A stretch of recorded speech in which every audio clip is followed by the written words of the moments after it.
walk through how to change the gas tank on a Honda Rebel. These are the tools that you'll need. A gas tank, obviously, 8mm and 4mm Allen wrench. You also want a lot of patience, especially when we put the breather tubes back on. So first, we obviously want to take the seat off in order to get to the gas tank. There's 2 screws. They are 4mm Allen wrenches. Basically, all you have to do is unscrew these 2 screws and lift the seat up and out, and at that point you can get to the gas tank. Pretty easy operation.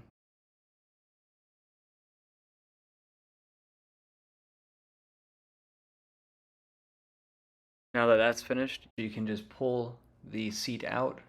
There's 1 screw. It's an 8mm Allen wrench that you'll need. And same thing here. What you'll do is unscrew this.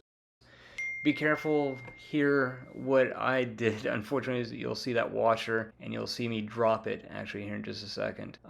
When I dropped it, it fell, and I had to take the side panel off. Yeah, awesome.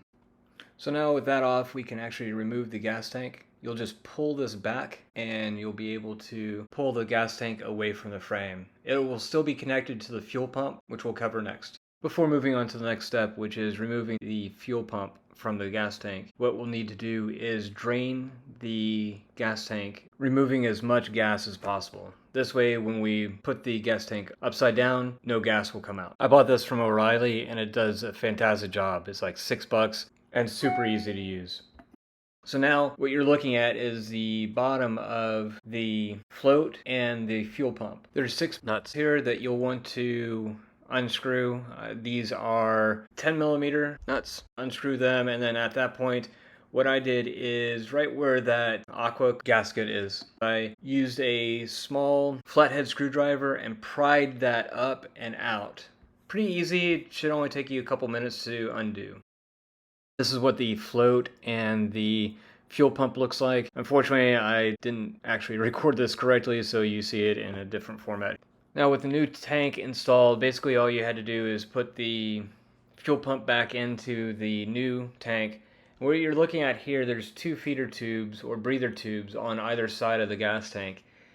This is where you need a lot of patience because it will take you some time to push these breather tubes into the gas tank.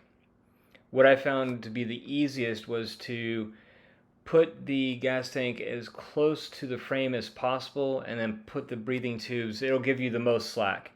And I tried various tools, and the best thing that I found actually was just to use my fingers. Alright, the last step here is to install the gas cap.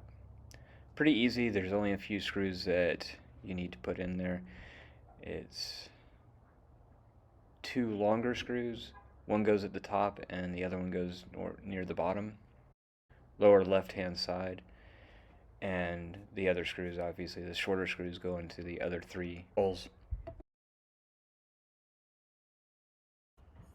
So now just put the last 2 Allen screws in and you're finished. Start up the bike and make sure there's no leaks, and everything should be good to go. Thanks for watching, and please don't forget to subscribe.